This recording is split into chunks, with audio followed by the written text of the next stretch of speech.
Sergeant Jimmy Ryan. Ryan is a police sergeant and a plainclothes detective. He takes a special interest in the story Morgan and Call are working to solve. Geraldine Farrier. Jerry is an older cleaning woman who once worked for the Herald. She's hardened by life on the streets and her abuse of alcohol, but has a soft spot in her heart for Call. Part 1. Rush to Judgment. Chapter 1. The weather in Halifax was calm and overcast. Fog curled out over the harbor like a blanket gently laid on a newborn baby. Only hours after the Titanic had gone down, the papers all over Canada had carried the news of the total eclipse of the sun.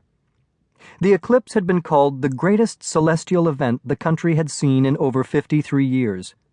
Special editions soon followed, however, reporting the Titanic disaster. Since then, the news of frozen corpses floating in the North Atlantic has overshadowed the erasure of the sun. Many, of course, thought the two events were connected, the heavenly announcement of tragedy followed by the foundering of the unsinkable Titanic.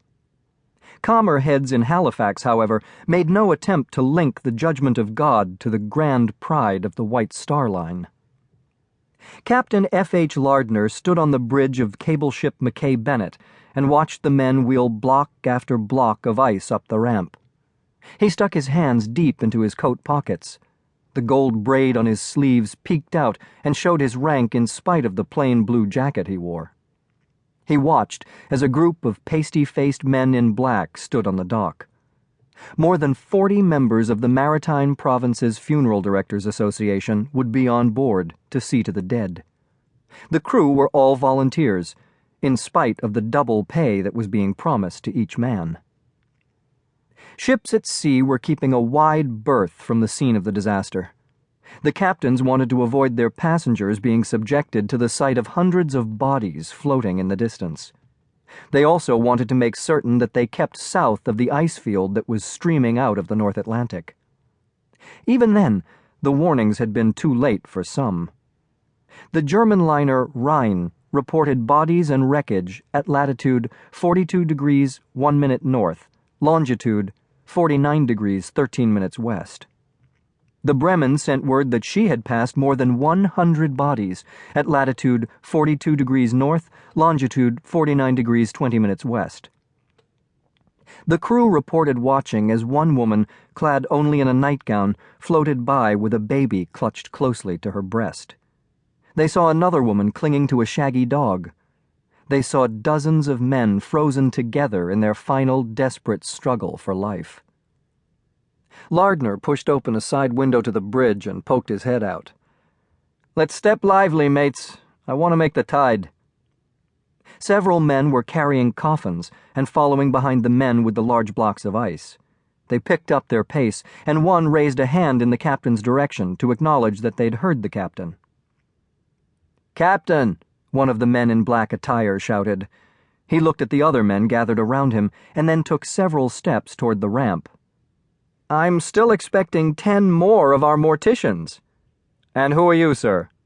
"Snow, John Snow.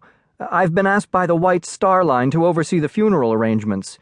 We need these other men with us, and the instruments they're bringing. We're going to have our hands full as it is." Lardner nodded. "I'm sure you will, sir.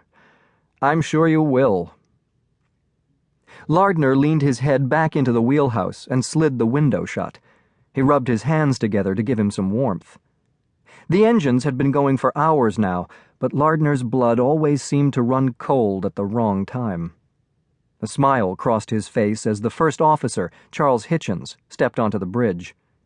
The man held in his hands a polished white cup, the kind Lardner liked. The thick mug held heat well and warmed a man's hands while its contents warmed his belly. "I thought you might like a cup of tea, sir." Hitchens was a young man, not yet 30. He'd served in the Navy for a short time, and he wanted most of all to command. But the chances for command in the small Canadian Navy were quite limited. His clean-shaved face was spotless, and his pointed chin showed a nick from his quest to present himself well. Lardner